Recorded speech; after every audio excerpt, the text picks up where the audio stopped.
What's up, guys? This is Kohan Hefe, and today we're going to learn a little bit about active scouting. Now, active scouting is not YOLOing. Let me go ahead and just put that out there. Active scouting is exactly what it says. Active scouting. The bad guys pretty much know where you're at. You have to dodge shells. Active... I don't know. I'm a fan of passive. I would much rather sit in a bush or behind a bush in another bush and kind of spot and shoot. Now, it depends, guys, on what lobby you're in as well. You're in a high-tier lobby, 8, 9, 10. Your bad guys, all vehicles, have considerably better spotting versus the mid-tiers, kind of what we're running right here. So just keep that in mind, because what that boils down to is that if they have better spotting, then, you know, they're going to spot you if you fire. You can't do a lot of firing. Sometimes, guys, you'll see me camp a bush and shoot. I know I made a video in the AMX, or the AFK Panther on Westfield, so just keep that in mind, that, you know, in the higher tier stuff you cannot fire because you will be spotted directly. Okay, moving on. Here we go, guys. Halluf, and this is a standard battle. Now, we've taken the hill in the middle here. Now, as a general rule, I say you need to have 75% of your health and 75% of your ammo by mid-end game. Granted, we've already taken a few shots. Now, I am the king of health conservation. You guys have seen me play a number of games through the entire thing where I have, you know, 60 health in flipping bat chat. So, it's an acquired skill. I would not recommend it. You guys, I'm telling you to save health. Now, as you can see here, the gentleman was right out in the middle of the open.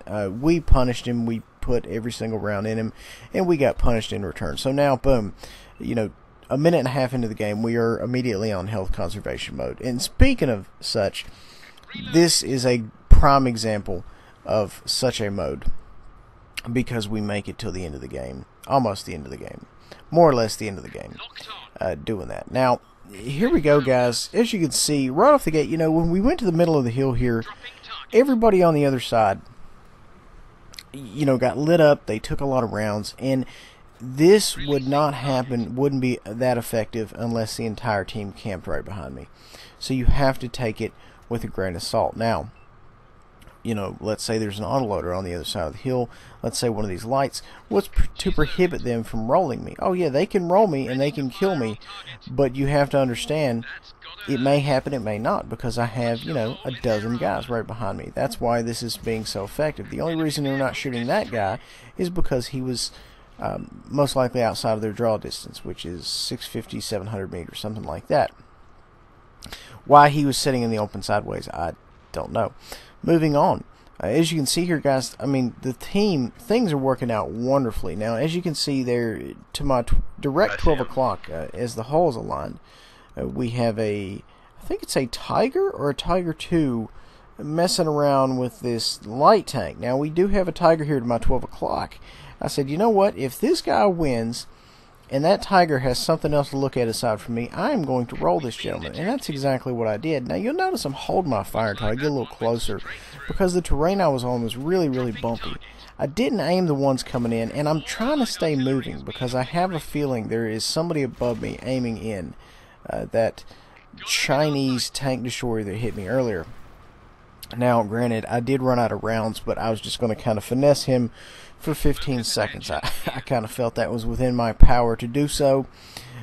We didn't have to, because he got killed by the clicker. Either way, bravo. And now, moving on. I'm still concerned that this Chinese tank destroyer is up here. He has pulled up stakes and cut out. Now, I am not too concerned with the few gentlemen over there on the other side of the map, because we do have half our team left. I am kind of under the assumption they can hold things down. Spoiler alert, they cannot. We put a round there in the French artillery, and now we're essentially just going to kind of go up here and try our best not to get shotgunned. You have to be very, very careful with these clickers, guys, because some of them are better at shotgunning than others. Like the Bishop is one of them that's really, really good at shotgunning. Some are good at shotgunning and making arty shots. Some of them aren't really good at anything. It's neither here nor there. So we've got a full mag here loaded, and my idea is I'm going to get close to him and break a left and move, and that way kind of give him something, you know, to track. You don't ever just want to come straight ahead at a clicker. You want to come in and then break left or right. That way he has to track you. If you come straight at him, obviously he's going to auto lock you, pull the trigger, or he may just pull the trigger. Either way, back to the garage for you. You will notice at no time do I bump up against the cap. Although, you know, it was actually getting to that point where I said later in the game, I was like, wow, maybe we should have capped. As you can see, those three gentlemen over there are just making mince work of our entire team. We had quite a number of gentlemen left alive, and man, he is just, those three guys are taking them to town. I mean, they are just running through them, and at this point, I was like, wow, I should have been on the cap. Because, you know, I just don't have any words. I've kind of felt some type of way that, you know, it tells me a few things. It tells me that the Greens were playing the Reds game. The Reds were around a corner. The Greens came one at a time instead of en masse. It's two Japanese heavies. They derped them with a Chinese tank destroyer. I mean, there was just a lot of derping going on. So that tells me a few things. Never play the Reds game, guys. Play your own game. Play to your strengths. Don't play to somebody else's strengths. Why would you go around a corner knowing there's two derp guns looking at you? Moving on. Right here, this guy right here is playing my game now. He is playing the, oh wow, I got shot in the butt by an autoloader. I got set on fire. I'm trying to turn to see what's going on, and then I burn out. Either way, I had plenty more rounds for that gentleman. He was going out whether he knew it or not. The downside to this is this last fellow right here is just blood sick off a green rampage, and he is just ready to go. He's got a lot of health. It's worrying me. I'm kind of concerned that I'm not going to be able to. My goal here is, guys, is to kind of saddle up next to him and empty the clip. Whether I'm going to be able to do that or not, I'm kind of concerned.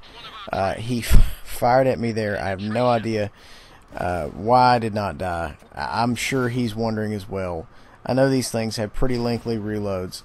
I'm right up here next to him, and my goal here is to finesse him for 15 seconds while I reload. I'm hoping if I get close enough to him, he won't be able to hit me. But the downside is I end up screwing it up. Spoiler alert, I'm going to let you know. We do manage to set him on fire, and he is going to burn out. So essentially I killed the last guy while our little M4, I'm not exactly sure what he was doing, but you know, I'm not judging. It is what it is. Best game I've ever had. 4,670 damage, 4,167, 2391 assist. It's 65-ish damage plus in a tier 6. So guys, anyway, this is how to actively spot on El Halluf. I hope you guys enjoy. Please make sure to like, subscribe, and share. We're going to have giveaways next week. See you guys next time.